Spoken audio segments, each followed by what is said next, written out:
Your first novel that like really took off, Along Came a Spider, Yeah. the first of Alex the Alex Cross, Cross yeah. books. You didn't have a lot of money then, and a Hollywood studio Yeah. wants it, but they want to make a change. Why, considering the You're great circumstances, at this, did the you way still you set up refuse? the punchlines. It's so cool, please. you know? And I didn't have a lot of money. And it was a $1 million offer on the table, but I had to change Alex from, instead of being a black man, they wanted to be a white guy.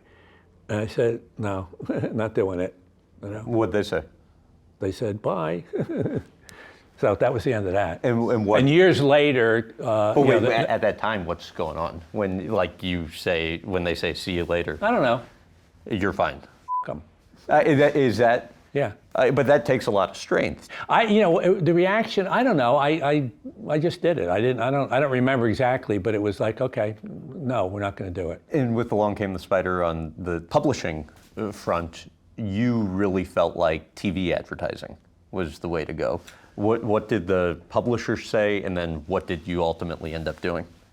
Well, I thought we could do TV commercials for they loved it, and they bought it for a fair amount of money. You know, in fact, they insisted it be a 2-book deal, which I wasn't planning necessarily to write another Alex Cross novel. And I said, yes, I will write another Alex Cross novel. And that was $1 million for the 2, which it was like, ooh, okay, yeah, 2 Alex Crosses, I'm there. And they said, no, we don't do TV advertising. We've never done it. And I said, all right, fine. So I just went in and I did a TV commercial for like $2,000. They'd gotten these nice quotes from Nelson DeMille and a few other writers. And it was just a very simple thing. It was a 30-second spot. It just had this little spider coming down and landing on the top of it, which was the cover. So it cost nothing to do it. And I brought it into them. They said, oh, this is cool. And they ran it. And the impact that had. Yeah. Well, and then the weird thing was, nobody from the publisher calls. And I pick up the New York Times Book Review, and it's number 6. I'm going like, wow, I'm really thinking like, is this a mistake? This is so weird. And there was a Barnes & Noble about 3 blocks away. So I go over to the Barnes & Noble, and in the window, there's like 2 copies of the book. I'm going, well, this is promising. And because I'm still doubting this thing. And I'd been in the store before, because what I used to do, and what a lot of authors do, is we'll count the books. And I knew there used to be like 12 copies, and I go over to where the thing, and there's only 6 copies. I'm like, damn, maybe this is number 6, you know, so I'm feeling good. And while I'm there, this woman picks up the book, and if you pick up our book in the airport, we're watching. And if you buy it, it makes our day, seriously. If you put it down, it kind of breaks our heart a little bit, you know. So this woman, she's looking through it and leafing through it, and then she puts it under her arm, she walks down the aisle, and she sticks it into her pocketbook. She stole it. And all I'm thinking is, does this count as a sale, you know? Does it? No. So I was texting actually with Ron Howard yesterday. Yeah. And he texted about you. I've always wondered if he thinks of the books as products or himself as a brand, or what did he carry with him from his major advertising career that helped him as an author? No, I don't think of myself as a product or a brand. My thing is I'm always motivated. I just want this book to be as good as it can be, and it doesn't always work out that way, unfortunately. It's always a book where I think people are gonna want to read it. But what about the involvement in designing the books or in devising the advertising or marketing campaigns? There's a few pieces to it. One is the book, okay? And the second piece, especially as you watch publishing, which is not terribly good at marketing or advertising or any of that stuff. And I do have a skill set there. So I just do what I can.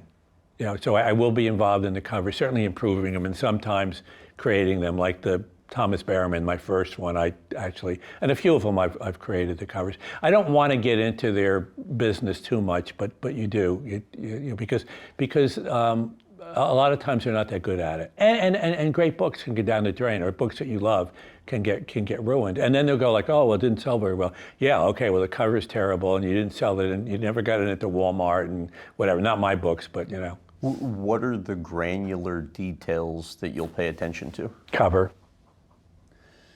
For sure. I have a simple, and a lot of these things, it's coming down to a simple way to look at things and judge things. So my thing on covers is, it's a very simple thing. I saw it, I want it. If you don't notice that book, you're dead, obviously, and then you're going to want it. So I notice it, I want it. I pick it up. Nobody's ever bought a book in a store that they didn't pick up. I mean, that's simple-minded, but that's reality.